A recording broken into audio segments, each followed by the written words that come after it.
Welcome. My name is Jade Lowe. You're tuned in to Wrestling with My Thoughts. You know what I've been thinking lately?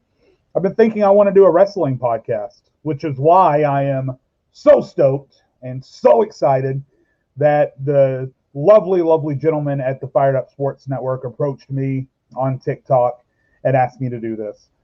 This is my debut episode. Welcome in. Little bit about myself before we get into the actual wrestling, because I want everyone to know who you're talking to. I don't want this just to be a, hey, I'm going to tune in, I'm going to listen to the talk box talk about wrestling for an hour, right?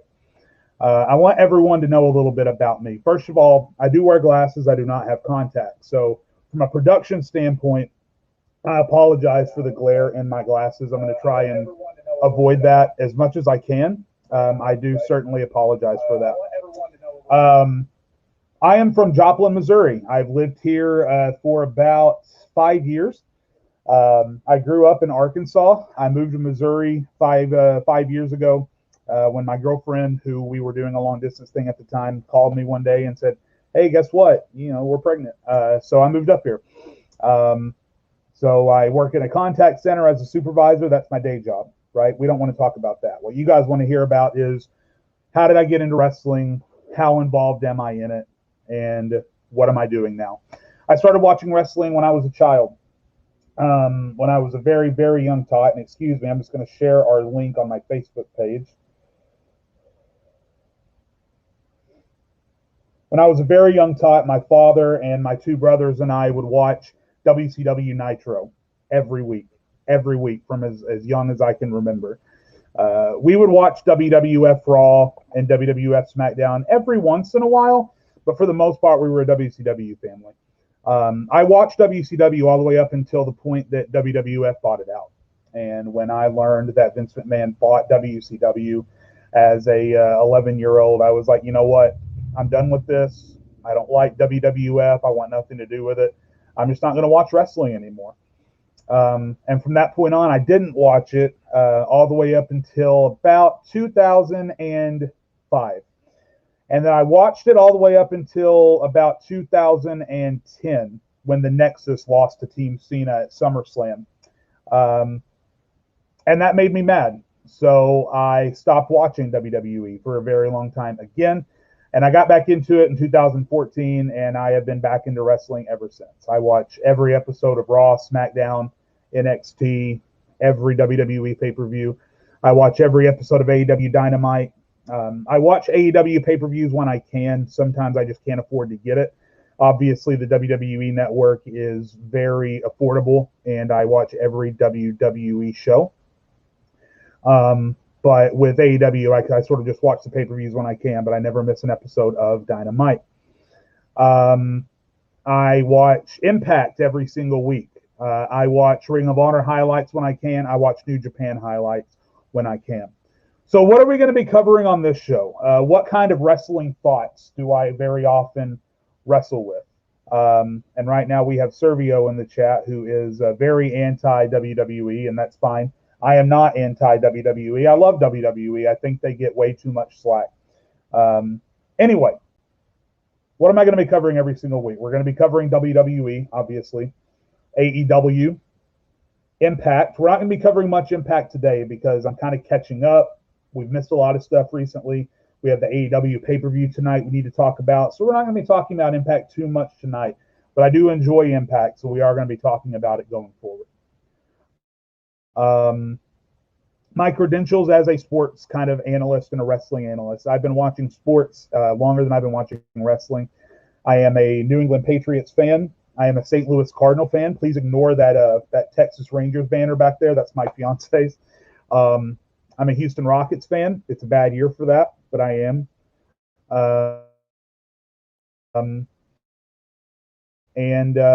Yeah, I love sports. I love everything about sports. I love watching it. I love being there live. I love calling sports. I love the sportsmanship. I love the pageantry of the World Series and the Super Bowl and the NBA Finals. And that's one of the reasons why I love wrestling, because it's a mixture of pageantry, athleticism, storylines, drama. I covered local wrestling events back in 2014 I covered local wrestling in the Arkansas, Tennessee area for about a year. I went there live, and I would live stream different shows, and I would react to it and write news articles and do interviews and stuff. And then finally, where a lot of you probably know me from and where Joey and the guys found me from, is TikTok. I started doing TikTok on January 1st of this year. And since January 1st, I have accumulated 12.4 thousand followers on TikTok. My fans are the best fans on Wrestling Talk. I cover almost everything from my opinions to predictions to reviews. I do a lot of Q&A. I do live streams every once in a while. You can follow me at Infamous Opinionist, all one word. The spelling for Infamous and Opinionist is right here. Sorry, I keep getting confused about where stuff is. I'll get used to that. And then you can also check out my Twitter handle down in the rolling description below. So come follow me on TikTok for daily content. I do daily videos over there. It's always something different, and I look forward to your comments, and I look forward to interacting with you over there. So, that being said, let's get started. So I've been thinking a lot about recent WWE events. We are sort of halfway between the Elimination Chamber and Fastlane, which are always the last two pay-per-views right before WrestleMania. And WrestleMania is it, right? It's what the entire wrestling landscape looks forward to every single year. It's the Super Bowl of wrestling. It's the World Series of wrestling, except way bigger. WrestleMania took a hit last year. Obviously, they had to do it in the Performance Center with no fans, very small scale because of the COVID-19 pandemic.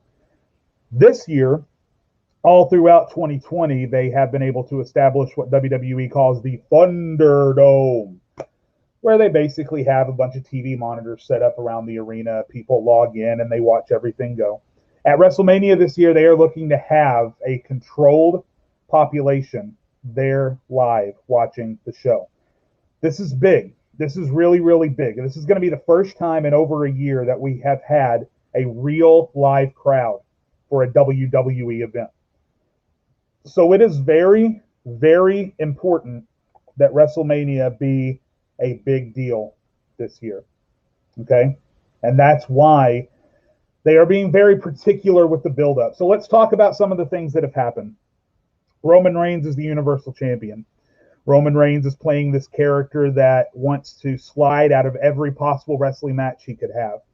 He wants to have his cousin Jey Uso take care of his problems for him. He wants to have his advisor, Paul Heyman, negotiate his way out of matches.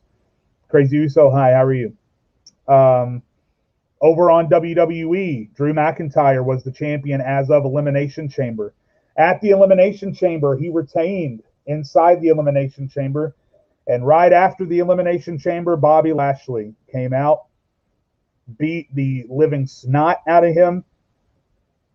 And then The Miz came out with his briefcase. I came to play, and The Miz cashed in the Money in the Bank briefcase. Less than 2 weeks later, The Miz lost the WWE Championship straight up to Bobby Lashley. I want to talk more about that in just a minute, and we'll come right back to that. But those are your champions right now, Bobby Lashley and Drew McIntyre. On the mid-card, we have the Intercontinental Championship being held by Big E. He is in a rivalry with Apollo Crews, who now has a new heel bad guy character that I'm very interested in. They have completely repackaged and overhauled Apollo Crews for this mid-card run. He has a different accent. He has different gear. He has a different gimmick. He has a different attitude in the ring and in his promos. Just a couple of weeks ago, he threw a set of skill steps on top of Big E, and Big E has been out selling an injury ever since. Apollo Crews' promo on SmackDown this past Friday was great. I loved it. I said in a TikTok video several weeks ago that Apollo Crews has the charisma of a stump, and I meant it at the time. But I think this heel character of his could really drive him in a new direction. It's looking like we're going to get Big E and Apollo either at Fastlane or at Mania. On the Raw side, the mid-card champion is Matt Riddle. He won the United States Championship at the Elimination Chamber event in a triple threat match that involved John Morrison. It was supposed to be Keith Lee, Keith Lee has had a bad run of luck with injuries and COVID-19 scares recently. And we hope the best for Keith Lee. But John Morrison had to take his place at the event.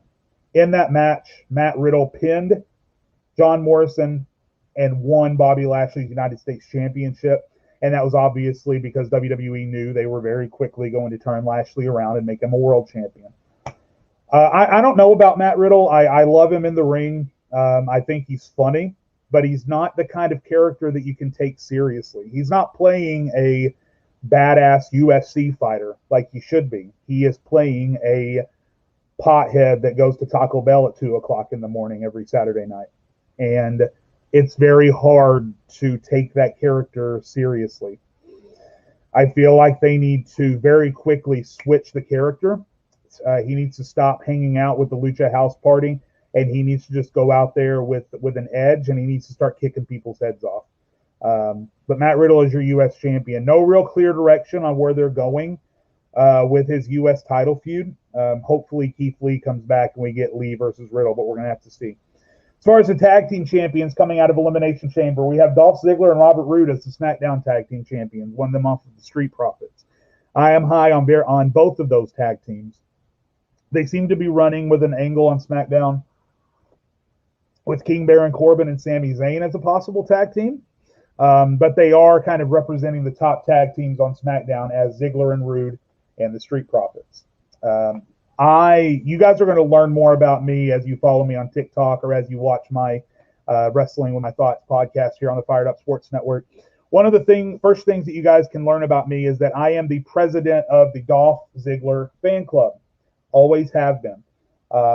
Popped my socks off in 2013 when he cashed in the Money in the Bank on Alberto Del Rio. One of my favorite wrestling moments of all time. I love his in-ring work. I love his selling. I love his character. I love his promos. I love everything about Dolph Ziggler. And so anytime that he has any sort of shine, I am very happy with. And currently he is the SmackDown Tag Team Champions along with Robert Roode. Over on Raw, the Raw Tag Team Champions are the Hurt Business, Bobby Lashley's stable. So right now the Hurt Business has a lot of the gold on Raw. The tag team champions are Shelton Benjamin and Cedric Alexander. They are managed by MVP, who returned at the Royal Rumble last year and has played a very prominent role in Bobby Lashley's escalation up the Raw card. The Hurt Business, again, no real clear direction on where they're going with rivalries over there on Raw. That's one of the biggest problems with WWE is they very quickly lose their train of thought as it pertains to tag team wrestling. They know who they like. WWE is capable of putting on great tag team matches. They have great talent. The storylines are not consistent at all. Right now, going into Fastlane 6 weeks from WrestleMania, I should have an idea of what those tag team championship matches are going to be at WrestleMania. I have an idea of every other title in the company. I have no idea what's happening with the tag team championships on either brand. I love who the champions are. I think WWE has good tag teams. Why don't I have any idea who is going to be fighting for the tag team titles at WrestleMania 6 weeks from the show? You going to do a 2-week build-up and stick them on the pre-show? Of course they are. It's WWE. And I love WWE. I do. They could not book their way out of a paper bag when it comes to tag team championships. Put them on a ledge over a lake of lava and say, sell me a hot tag team storyline, or I'm going to push you into this lake of lava.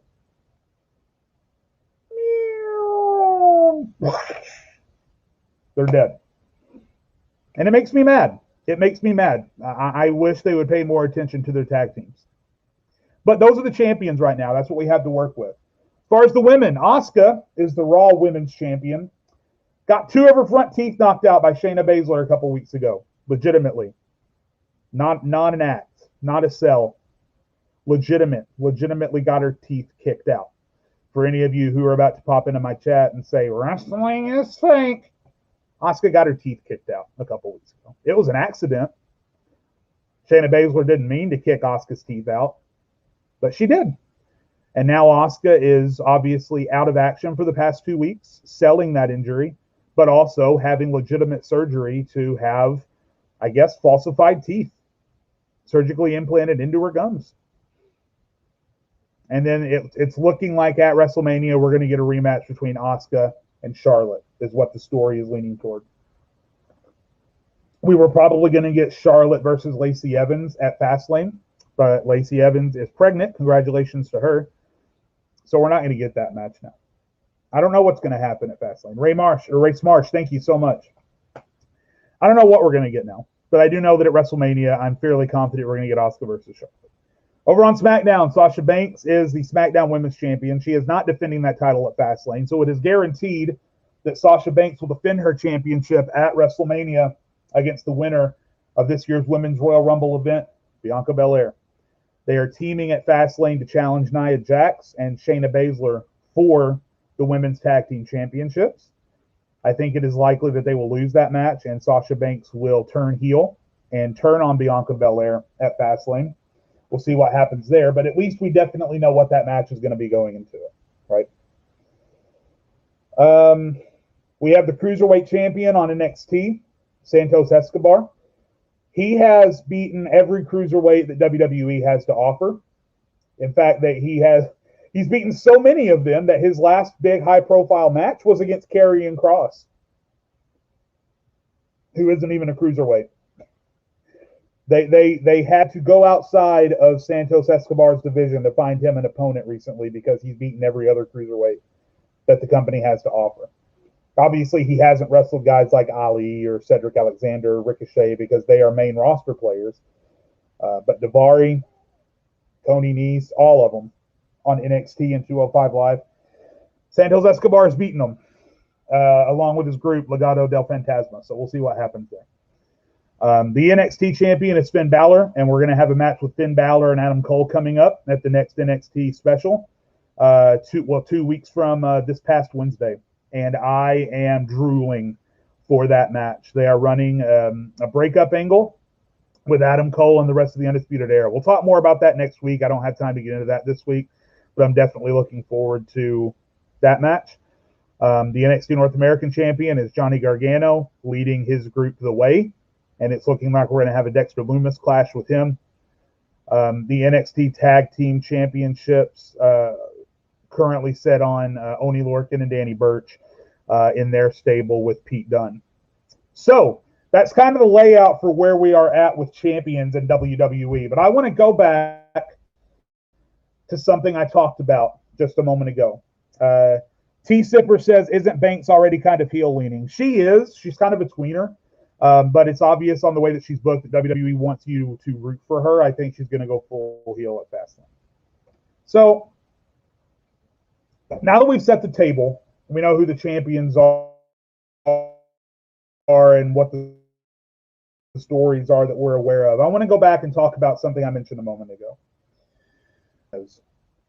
The Miz gets a lot of hate. The Miz gets a lot of heat. Some heat that he wants as a wrestler, some heat that he doesn't want as a person. When The Miz first started in WWE back in, I believe it was 2006, maybe 2007, he sucked. He was really bad. His character was legitimately annoying, and it wasn't the kind of, oh, you dastardly heel type annoying. It was go away heat. No one wanted The Miz around. He was mediocre in the ring. He was very green. He very often messed up his moves and his promos, right? They stuck him in a tag team with John Morrison. He got better. They both did.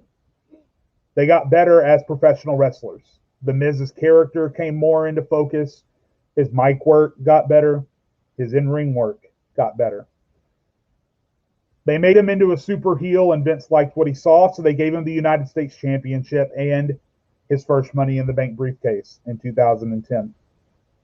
Had a killer United States Championship feud and match that year with Daniel Bryan.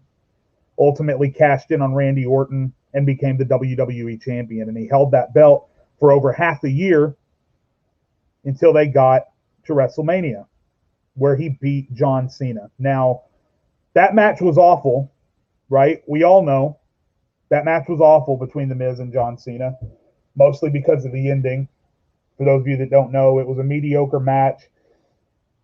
The Miz got legitimately concussed on a spot where he got tackled. I think it was tackled over the barricade, and he hit his head on the concrete floor. So they had to stop the match for several minutes. And they had to pause, and The Rock had to come out, and he had to distract and all that. And then they did a spot where The Rock attacked John Cena. The Miz retained the championship, and that set up for The Rock versus John Cena a year later and the year after that at the next two WrestleManias. So nobody remembers that match for The Miz. All anybody remembers from that match is that The Miz got concussed, and then The Rock attacked John Cena. But that's not The Miz's fault. He could only do so much. He should have never been in that match with Cena, because those two together, while their in-ring chemistry got better later on, at that point, their styles were so similarly slow, that match was never going to be great. And Vince should have realized that. So that match bombed, and because that match bombed, The Miz has not touched the main event. He hasn't touched a world championship in 11 years since that time. He lost the title very shortly after WrestleMania to Randy Orton. And he has not sniffed or touched a world championship or a main event match in 11 years. Now, in that 11 years, The Miz has become one of the greatest intercontinental champions of all time. The Miz is a multi-time tag team champion with talents like John Morrison, The Big Show, Shane McMahon. The Miz has developed his character into one of the most believable, entertaining bad guys in wrestling in recent memory. The Miz is underappreciated by fans. John Lombardi, very timely comment. Thank you. The Miz is underappreciated. Some of the matches that he put on against guys like Roman Reigns, Seth Rollins, Dolph Ziggler, Cesaro, some of the matches that he put on during his 11-year streak as one of the top mid-card bad guys in the company were great. They weren't just good, they were great. Great matches.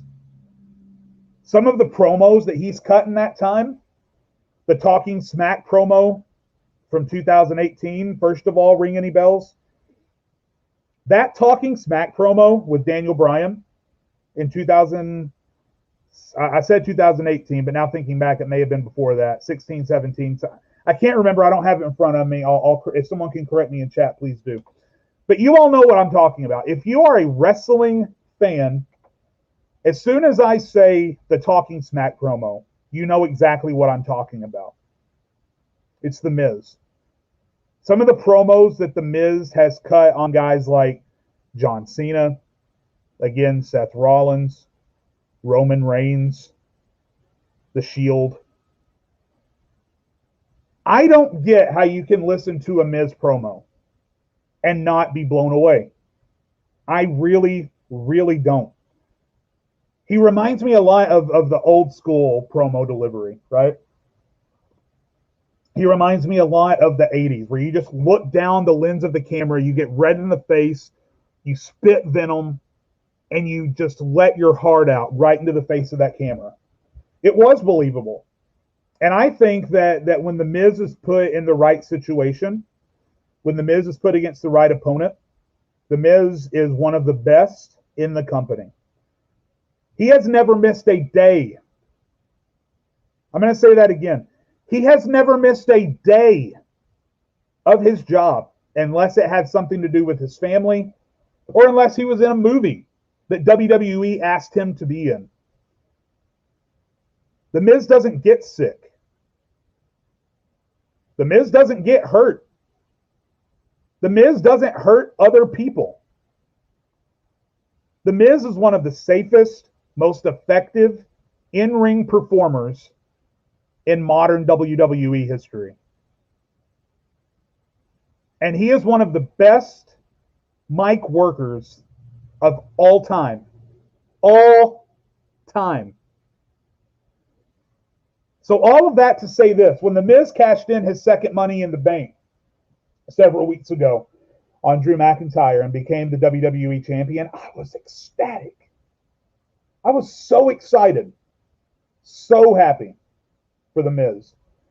So excited for these promos week over week. We're going to see him cut promos against Drew McIntyre and Randy Orton and Bobby Lashley and Keith Lee. And we're going to be able to see him defend his title and wrestle in matches against people that he's never wrestled before. It's going to be so fresh, so different, so exciting. Oh, wait a minute.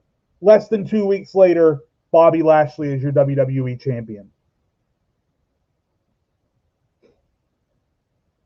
I like Bobby Lashley. I am a fan of Bobby Lashley.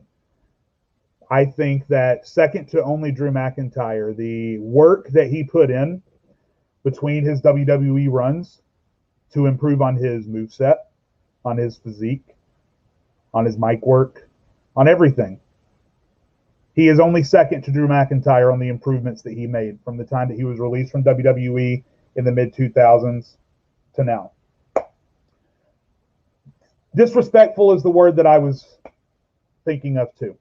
It's disrespectful to make The Miz be a transitional champion. Here's what should have happened, and this is one of the things I do on my TikTok all the time is fantasy book. Here's what I would do. Here's what I would have done. If you wanted to have Miz cash in his briefcase, but you also wanted to have Bobby Lashley be the WWE champion, guess what? Those things could have been mutually fucking exclusive. They did not have to come together. They could have happened independently and separately. You could have let The Miz continue his rivalry with Naughty Rabbit or whatever the hell that guy's name is, and Damian Priest. You could have had Lashley attack Drew McIntyre after Elimination Chamber. You could have had Lashley beat Drew McIntyre at Fastlane to become the WWE champion. Let them have their match at WrestleMania in a last man standing or a Hell in a Cell or whatever you want to do. Let Drew McIntyre win the championship and then let The Miz cash in after that. McIntyre gets to headline Mania. Lashley got to be champion. The Miz got to cash in. And then you don't paint yourself into a corner. Billy Punch is right. Watch the Miz versus Ziggler feud from 2016 and then tell me Miz isn't good. And it's because of rivalries like that that I got so fucking steamed when Lashley beat Miz. Not just beat him, demolished him. Creamed him. The Miz looked like one of those jobbers that comes out during the commercial break for Ryback or Braun Strowman. The Miz got annihilated. Now, they ran an okay angle from the start of the show to the end. I love when WWE does things like that, when they start an angle at the start of the show and then carry it all the way through to the end of the show. I love that shit. It creates a common thread all the way through the show, and it makes the 3 hours go by a lot better. So kudos to WWE for the thread story that they did all through Raw the night that Lashley won the championship, because I enjoyed that. But then they ruined it at the end when The Miz got stepped on, chewed up, spit out, and beaten. And then put in the Lashley lock again after the match was over. And now The Miz is right back where he started. All of that work to build up The Miz with his promos, with his victory over Otis, interacting with a high-profile rapper or whatever they're doing, all of that clout that they gave him, gone. And The Miz deserved better. The Miz deserved better. I want to make sure everyone understands this has nothing to do with Drew McIntyre. I think Drew McIntyre has been an excellent champion in 2020. Nothing to do with Bobby Lashley. Give Bobby Lashley the world and push him to the moon if you want to. I don't care. The Miz didn't have to pay that price. All of that work, gone. Hello, Amanda. Welcome in. Shout out to Amanda Bree. She's one of my biggest supporters on TikTok. Shout out to her. So, guys, let's stop talking about WWE because I'm starting to get pissed. Let's talk about AEW. I know a lot of you in chat love AEW. I know a lot of people love AEW. It's got a lot of great things going on, including tonight's upcoming pay-per-view, AEW Revolution. AEW Revolution is the culmination of all of the stories they've been running for the past number of weeks. And we're going to run down the card right now, and I'm going to give you my predictions. For all of you who came to my TikTok and you asked me for my predictions, and I told you, hold off on that. We're going to cover it in my podcast. Now's the time. So, AEW Revolution.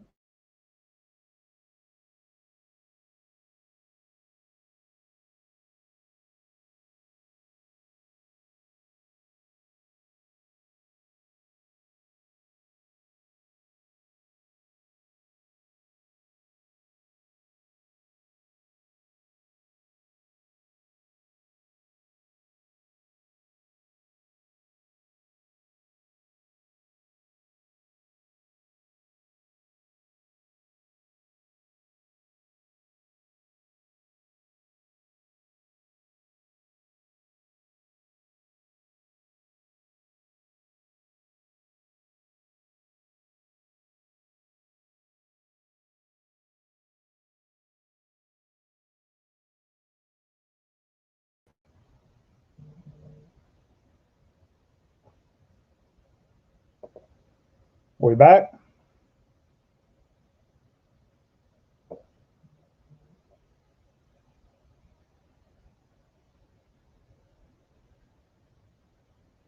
Okay, I don't see myself on screen. Can everyone else see me?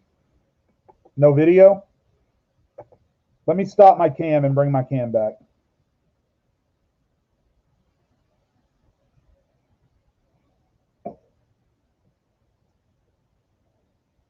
Sorry, guys, technical failure. Give me just a second.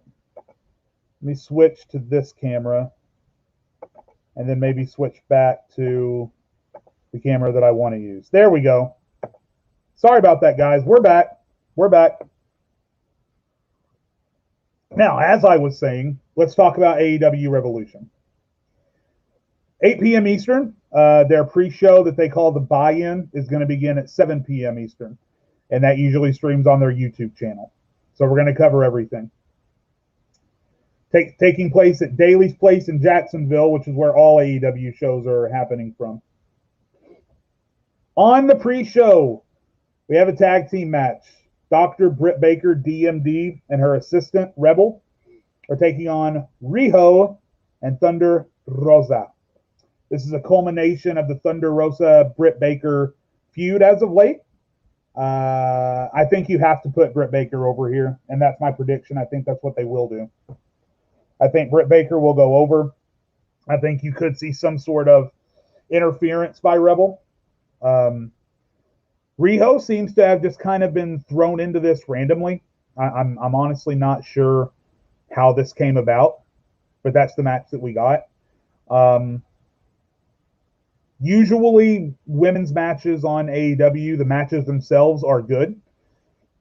One of the big problems, and I'll talk about this for just a second, one of the big, long-running problems that I have with AEW, and I said this on a TikTok a while back, AEW currently, based on the evidence that I have from them, AEW are worse at booking women than WWE is.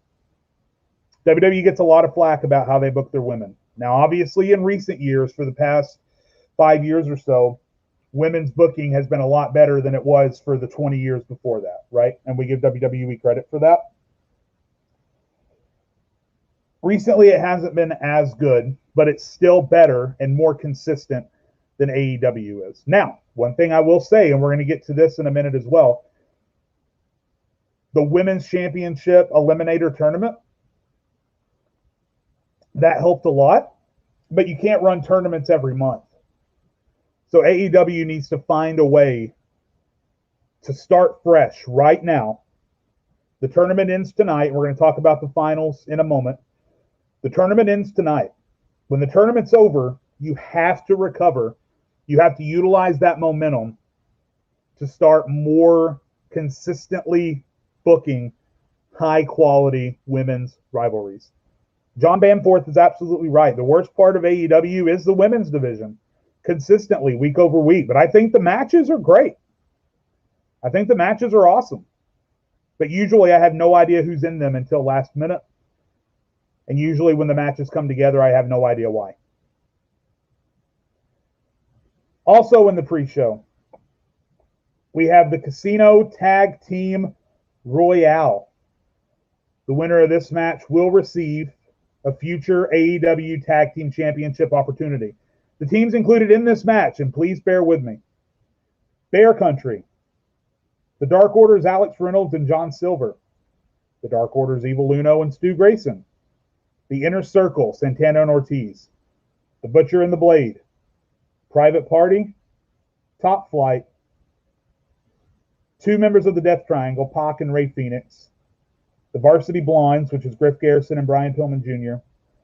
The Seidel Brothers. SoCal Uncensored, represented by Frankie Kazarian and Christopher Daniels. The Natural Nightmares, Dustin Rhodes and QT Marshall. Chaos Project, Luther and Serpentigo. The Gun Club, and the Dark Order's Alan Angels and Preston Vance. Now, the Dark Order has 3 freaking teams in this match. So the odds are in the Dark Order's favor. And I think that after the death of Brody Lee, rest his soul, I think WWE are going to be looking to push the Dark Order. I wasn't sure about this whole comedy angle that they're in. For the first few weeks after the death of Brody Lee, and they were treating them like more of a comedy act, I wasn't really sure about it. But they've grown on me, especially John Silver. John Silver's hilarious. My prediction for this match, who is going to get a future AEW Tag Team Championship opportunity, this has to sort of align with my prediction for the tag team title match later on the show, which we're going to get to. My money would probably be on Alex Reynolds and John Silver. I would not discount. Let's see. I wouldn't discount any of the Dark Order teams, first of all, but my first pick is Reynolds and Silver. But I also would not discount the Varsity Blondes or Private Party. I think any of those teams could win, but my money is on one of the Dark Order teams. Okay, next we have a tag team match.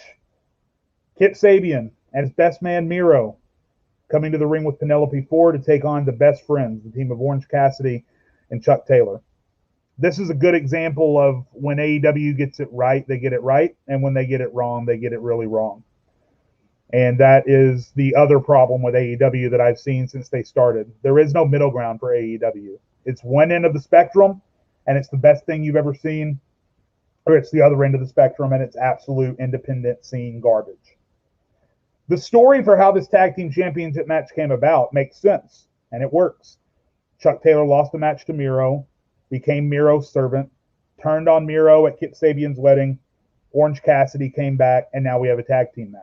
Amanda, I recommend it. I recommend seeing AEW if you get the chance. So who do I think is going to win this match? I think the baby faces need to go over. I think that there isn't enough meat in this story to extend it past this show. I think it's done. So I think the baby faces need to go over, Orange Cassidy and Chuck Taylor. And then I hope that Miro stops this best man bullshit and just becomes a destroyer. I hope they let him off of Kip Sabian's leash, Because right now, Miro is doing the exact same shit that he was doing as Rusev in WWE.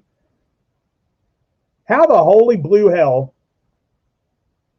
is anyone going to bitch about what he did in WWE and then be just fine with what he's doing in AEW? And that's the third thing. And listen, I love AEW. Like I said, I'm just sort of focusing on their opportunities right now. That's one of the other things that bugs me about AEW is the fans. And I don't mean I dislike the fans. I dislike their way of thinking. Because AEW and WWE could shit the same exact turd, and they could look at WWE's turd and say, oh, yeah, that shit, all right. And then they look at AEW's and say, you know what? It's got a little bit of gold on it. This one's a little bit better. Miro was in the middle of a ruined wedding storyline, the same way he was in WWE. And I really hope it's done after this. But I'm picking the good guys to win. Another tag team match. Street Fight. Team Taz, Brian Cage and Ricky Starks taking on Darby Allin, the TNT champion, and Sting. Guys, I'm so worried about Sting. I held my breath 2 weeks ago on Dynamite when Brian Cage gave him that powerbomb. Every time Sting takes a bump, I hold my breath, and now they want to stick him in a street fight. The man is I believe he's pushing 70 at this point. Or whatever, maybe pushing 60, pushing 70. Either way, you're putting him in a street fight. Right. Who do I think is going to win this match? I mean, it has to be Allin and Sting, right? Well, you're going to have Sting take a loss in his first match in AEW? But you're going to have Ricky Starks pin Sting? No. It has to be Sting and Darby Allin. And I'm sure it's going to be entertaining because every time AEW has ever done a street fight, the Best Friends versus Santana and Ortiz, Stadium Stampede, Hardy and Guevara, even though that one didn't end well for Matt Hardy. AEW does street fights really, really well because they are willing to do what WWE is not willing to do and make it look like a real street fight. So the match is going to be fun, and it's going to be good. And the match quality is probably going to be okay. As okay as a man of Sting's age can be. Let's just all spare a thought and wrestle with it. Let's spare a thought for Sting and hope he doesn't get hurt tonight. But as far as the official results of the match, I'm taking Sting and Darby Allin. Next, the Face of Revolution ladder match. The winner receives a future TNT Championship match. Currently, this match is being advertised with Cody Rhodes, Scorpio Sky, Penta El Zero Miedo, and Lance Archer, and Max Caster. And then there is finally a TBA spot to be announced. A final spot to join Caster, Archer, El Zero, Scorpio Sky, and Cody Rhodes. So the first thing that we need to figure out is who is the mystery man. Who is the mystery man that's going to join in on this match? A lot of people are taking the show that the news that Paul White announced a couple of weeks ago. Paul White said there's going to be a Hall of Fame talent signing with AEW at Revolution. And they're saying, oh, there's going to be a second big surprise. I don't think that the mystery man in the ladder match is going to be that big of a surprise. I think we could see that being someone maybe from the inner circle. I think we could see that being someone returning that's been gone for a while. The names escape me.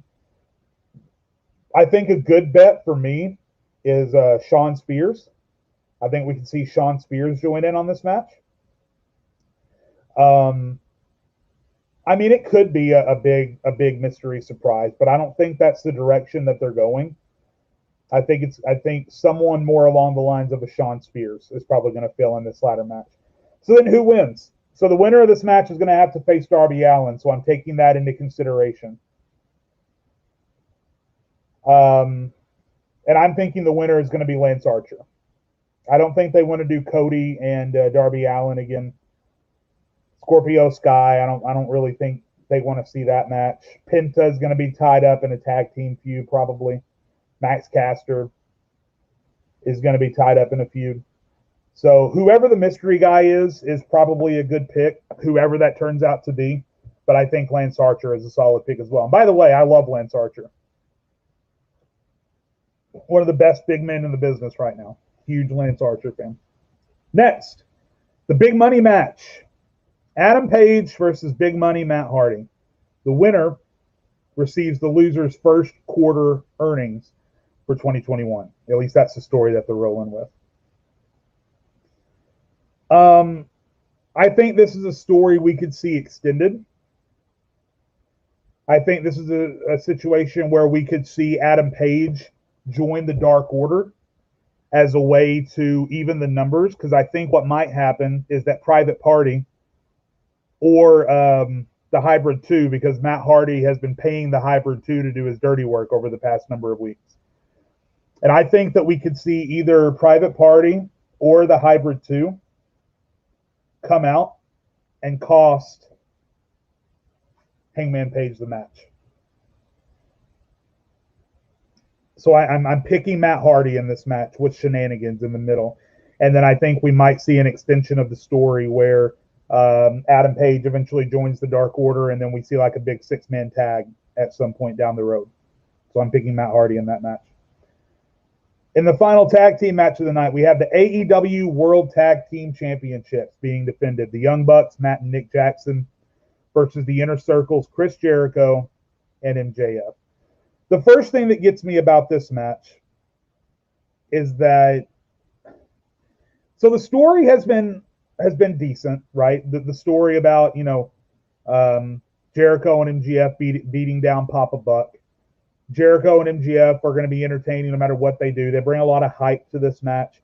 But again, do you guys remember a couple of years ago when WWE forced Seth Rollins and Braun Strowman into a team and then had them beat a legitimate tag team to win the tag team championships? Do you guys remember a few months ago when they forced Charlotte and Asuka into a team and had them beat a legitimate team to take away the tag team championships? And now we have AEW forcing Chris Jericho and MJF, not a natural tag team, into a tag team to take on the tag team champions. And if WWE were doing this, these comments over here, whatever, wherever, these comments will be blowing up. It will be an absolute shitstorm in these comments if I was previewing a WWE show and I said that it was going to be the Street Profits versus Baron Corbin and Apollo Crews. You guys would have a fucking field day. And yet here we are in AEW doing the exact same thing. And everyone's just so excited about the match. And listen. I love MJF. I love and respect Chris Jericho for what he's done for the industry and what he's done for AEW. All of these tag teams that you stuck in a probably pre-show battle royal to earn a shot at the titles. And you give a title shot to Jericho and MJF. So who's going to win? I think the Young Bucks are going to win. I think Sammy Guevara is going to cost Jericho and MJF the tag team championships as a babyface. And I think that the Young Bucks are going to retain the championship. Moving on. The AEW Women's World Championship match, which, by the way, I have a series on TikTok called My Wrestling Opinions that might trigger you. Here's one. The AEW Women's Championship belt sucks. Look at that thing. Look how small that thing is. I could hold that in my hand. My son has 4 Child's replica championships out here in his toy box outside this room. They are bigger than the real Women's World Championship for AEW. That belt sucks. I don't get the love for it. And I'm just going to get that flat out right now. That belt looks like a belt that would fit around my pants. Or not even. They wouldn't even fit around my child's pants. And why is the plate so damn small? Why? Because women are smaller? When Nyla Rose was the champion, it looked like she was going to break it every time that she held it. That belt is awful. But it is going to be Hikaru Shida versus the winner of the women's title eliminator tournament, Ryo Mizunami from Japan. Shida's going to win this. I know that AEW has opened the forbidden door or whatever, and they're working with New Japan. But I don't think they want any of their belts going over to New Japan full time. Or not New Japan, I'm sorry. I know women don't wrestle in New Japan, but you get what I mean. The forbidden door with Japanese wrestling. And I don't think they want Ryo Mizunami to take their championship over to Japan full time. So this is going to be a barn burner of a match. It's going to be really damn good. And Hikaru Shida is going to win. Main event time. Kenny Omega versus Jon Moxley in an exploding barbed wire death match. Put the camera back on me. I'm going to say that again. An exploding barbed wire death match. Now, you can put the graphic back up if you want. I just wanted to say that to the camera. Japan may be used to this sort of thing. Japan may be used to this sort of thing. I am not. I am not, and I don't know if any of you are. I have no idea what to expect. And you know what? I haven't gone and looked it up. I know there are matches I could go look up. I don't want to look it up. I don't want to know what an exploding barbed wire death match is, because that is the beauty of professional wrestling. When they do shit like this, that gets me intrigued and makes me want to watch. I don't have the money to be buying this pay-per-view, but I'm thinking about it. I'm thinking about buying the pay-per-view and watching it live so that I can see a fucking barbed wire death match live.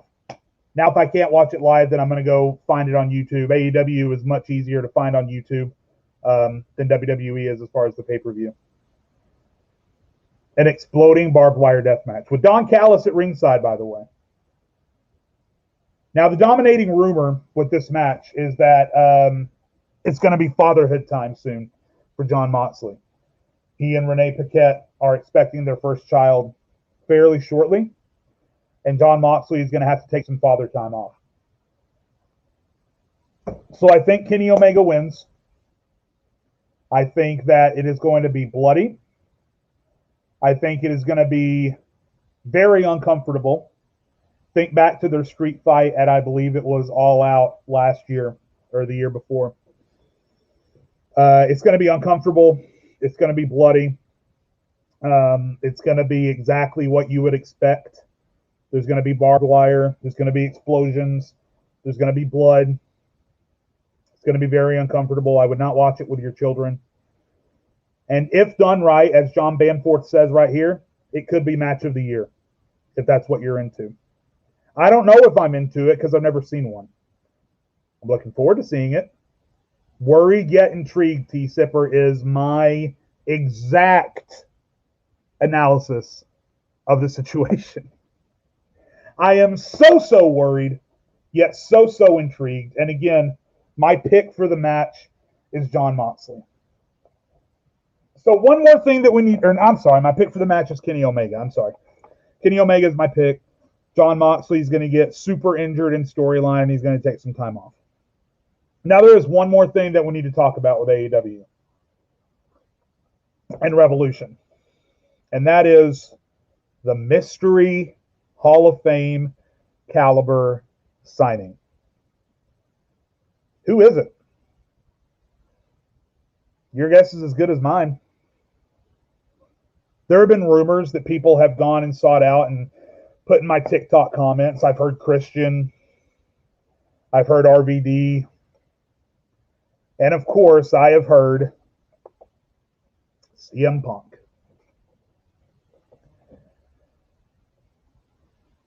It is not going to be CM Punk. Now, I'm happy to be proven wrong. But I think the likelihood of CM Punk never wrestling again is a lot greater than the likelihood of CM Punk ever returning to professional wrestling. So I am betting with the numbers in this case. Sorry, I'm fixing my camera. And I don't think that it's CM Punk. If that music hits, then fine. It'll be CM Punk. I'm sure he'll be great. I don't think it's CM Punk. Billy Punch, I don't think it's Brock Lesnar either. Let me rephrase. It should not be Brock Lesnar. Should not be Brock Lesnar. Brock Lesnar should not go anywhere near an AEW ring. He has no business there. Brock Lesnar doesn't care about smarks. Brock Lesnar doesn't care about the IWC. Brock Lesnar doesn't care about quality matches. Brock Lesnar cares about money. Brock Lesnar cares about the show and the pageantry. Brock Lesnar cares about punching people in the face. Brock Lesnar is not going to AEW, or at least he shouldn't. They have given no indication. But again, the four prevailing names based on rumors and based on like cryptic tweets and recent news: Kurt Angle, Christian, RVD, CM Punk. All four fit the Hall of Fame caliber description that Paul White said. One of the other reasons I don't think it'll be CM Punk is that if CM Punk ever comes back, big if, but if he ever comes back, I think it'll be just a flat out surprise. I don't think they'll announce that they've signed someone. I think he'll just run out at the end of a match and pop the crowd that way. I don't think they would telegraph it. So listen, I can't really make a prediction on this because one of the big things that you guys learned about me, number 2, for this show, is that my type of analysis is not spoilers. I don't go reading dirt sheets. I don't go looking at the rumor mill. Yeah, Tyler Jude, but Kane is loyal to Vince McMahon. I don't go looking for rumors, dirt sheets, rumor mills, spoilers, etc. So I can't tell you. I can't make like a, because of fact A, B, and C, the debuting superstar is going to be D. I can't really do that. What I can tell you is that of the names that I have heard on TikTok and YouTube, Christian makes the most sense. He hasn't shown up since he did the Royal Rumble with Edge. I think he's in good enough shape that he can keep wrestling. Kurt Angle is not. RVD, I mean, I've seen him. He's not great anymore. And since I don't think CM Punk's ever going to come back, if you put those names in a multiple choice bubble and had me pick one for the most likely, Christian would be my top choice. Not to mention Christian and Big Show have a previous relationship, so I think it's highly likely that Paul White could have gone to Christian and asked him to do this. So, guys, there's my preview for AEW Revolution. I'll ask my production team if there's any questions that I missed that you want to put on screen that I can try and answer. Now would be the time. We have just about a minute until the hour mark, but I can go a little bit over if there's any questions that we want to make sure we hit. Kurt Angle has a video of him getting ready for a match. Yeah, but he could just be self-publicating, right? Could just be publicizing himself. Amanda says, follow me on TikTok. He is awesome content. Amanda, thank you so much. You're one of my biggest supporters. Bowler, welcome in, man. Nice to meet you, Sean. Good to know your real name now. Sean's also one of my biggest supporters. My TikTok handle, again, is scrolling along the bottom of the screen. If you want daily wrestling content, go follow me on TikTok. I'm also on Twitter and Facebook. You can go search for me there. And you can catch me every Sunday at 4 p.m. Eastern, 3 p.m. Central, right here on the Fired Up Sports Network, on Facebook, YouTube, etc. Who will be the bigger star in 5 years? Storm, Rhea, Bianca, or Raquel? Probably Bianca. I think she's got that star power that the others are lacking a little bit. I think WWE is likely to push Rhea to the moon, but I think Bianca has the star power above all the other ladies that you mentioned there. How do I feel about the new Four Horsemen? Well, it's not official yet, as far as I know, Glenn.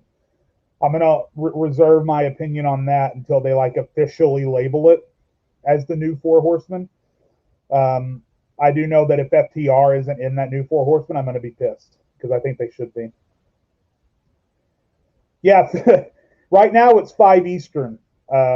We started at 4 Eastern, 3 Central. So right now it's 4 o'clock Central. We've been on for an hour.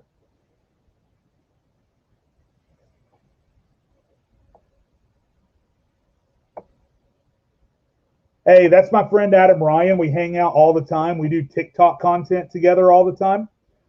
He says that Kurt Angle is just trying to promote himself. So that's what I thought too.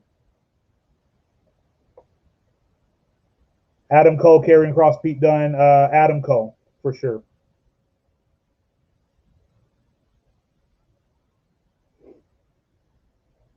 Okay. So guys, coming up this week, in wrestling, we've got a lot of big things coming up. We are continuing to build the WWE Fastlane. As of SmackDown this past week, it's now official that we're going to get Roman Reigns versus Daniel Bryan at Fastlane. So we're going to continue to build to that. I'm sure Roman Reigns is going to be beating the hell out of Daniel Bryan on SmackDown for the next 2 weeks. We're going to have to tune into Raw on Monday to sort of see where they're leading for Fastlane, if it's going to be Lashley versus Miz or Lashley versus McIntyre or a triple threat. More to come on who Matt Riddle's United States Championship opponent's going to be. I believe Big E is going to be back from his injury on SmackDown this coming Friday, so we're going to see what happens next with Big E and Apollo Crews. Asuka is due to be back as well. I believe that we're building towards Street Profits versus Ziggler and Rude. And then obviously Dynamite this week is going to be all fallout from Revolution. So we'll talk more about that next week. NXT, we're going to continue to see the storyline of Adam Cole and the UE splitting up. I want to spend more time on that next Sunday because that's one of my favorite things going on in wrestling. So we're going to have to come back to that and talk about it a little bit more next week. And then on Impact, guys, there's a lot of cool stuff happening on Impact. We didn't get a chance to talk about it today, but I'm hoping to talk about it next Sunday. Moose and Rich Swann are doing some good stuff over there. Jake something. And I'm not saying something like I forgot his last name. That's his character name. Jake something is doing good work over there. The AEW Impact crossover is going on. The Good Brothers are doing good work. The women over there are doing good work. So we'll talk more about Impact next week, and we'll talk about the show that happens on Tuesday. So, guys, I want to go ahead and say before I sign off, this has been so much fun. I am so appreciative to the Fired Up Sports Network team for bringing me on board. I am so appreciative for all of you over in the comments for joining me, for your interaction, for your engagement. Again, if you haven't followed me on TikTok, I'm going to let my username scroll across one more time down here. Go give me a follow for daily wrestling content, live videos. You can ask me any question you want on my lives. I do analysis, opinions, lists. I do a series called Who's the Better Wrestler, where you give me 2 names and I decide who the better wrestler is between them. Wrestling opinions that will trigger you, my favorite things going on in wrestling, as well as predictions and reviews. And then subscribe to Fired Up Sports Network. Where is it? There it is. Fired Up Sports Network on YouTube, Facebook, Twitter, and Instagram. We have shows every week for baseball, football, hockey, all of it. And now Wrestling with My Thoughts is being added to it. So tune back in with me next Sunday, 4 p.m. Eastern, 3 Central, right here on the Fired Up Sports Network for more Wrestling with My Thoughts. My name has been Jade, also known as the Infamous Opinionist, and I will see all of you next week. Have a great week, guys. Enjoy the wrestling. It's going to be good.